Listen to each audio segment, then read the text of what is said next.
Good morning, good afternoon, or good night, and welcome to Command Power, the show in which we discuss all things Magic the Gathering with a focus on Commander. And today we have another episode in our Spoiler Spotlight series in which I talk about, well, spoilers and tell you what my thoughts are on them. But before that, just a quick reminder to click subscribe if you enjoy my videos. We're well on our way to 1 million subscribers and your support means everything to me. And today we're going to be talking about Wildwood Mentor. For 2 colorless and 1 green, it's a creature tree folk 1/1 with whenever a token enters the battlefield under your control, put a +1/+1 counter on Wildwood Mentor, and whenever Wildwood Mentor attacks, another target attacking creature gets +X/+X until end of turn, where X is Wildwood Mentor's power. So this one stood out a bit for me on spoiler season because I just thought it was such a great payoff for treasure decks, which are so prevalent these days.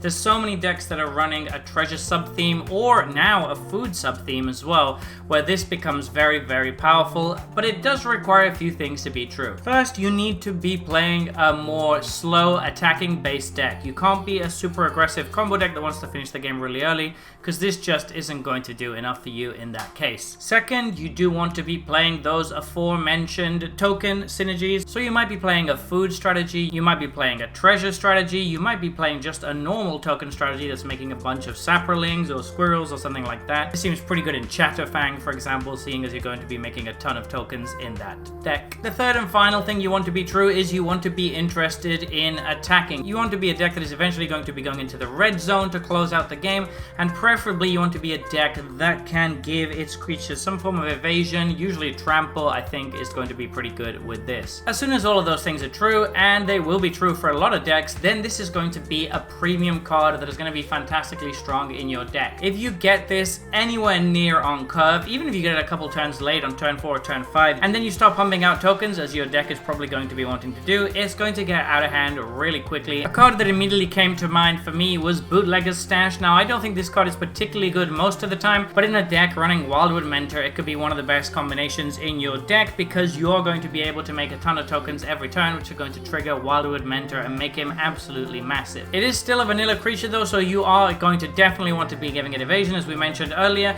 And there is one thing that I do want to mention about this card that kind of balances it out a little bit and doesn't make it as strong as it might initially seem, and that is that it's a very bad top deck. Late in the game where you've just been wiped and your board is empty, this is not going to be great because it's not as easy to rebuild if you don't have all your infrastructure in play already. You might not have that many ways to make tokens, and at that point this is a pretty horrible top deck. However, I do think that it's not as bad as it might seem, because whilst that is true, a lot of these token based decks tend to have ways to make tokens that either you can keep in your hand and save for a rainy day, or that stick around through creature board wipes so that you can easily rebuild afterwards. And if that's the case, this isn't quite as bad as a top deck because it can just immediately grow with all your token generation and you should be able to rebuild the board fairly quickly. So there you have it. Those have been my thoughts on this new spoiler. What do you think about this card? Please let me know in the comment section below. I read all comments and respond to all of them too. And if you enjoyed this video, don't forget to click like or subscribe. It really helps the channel. And until next time, take care.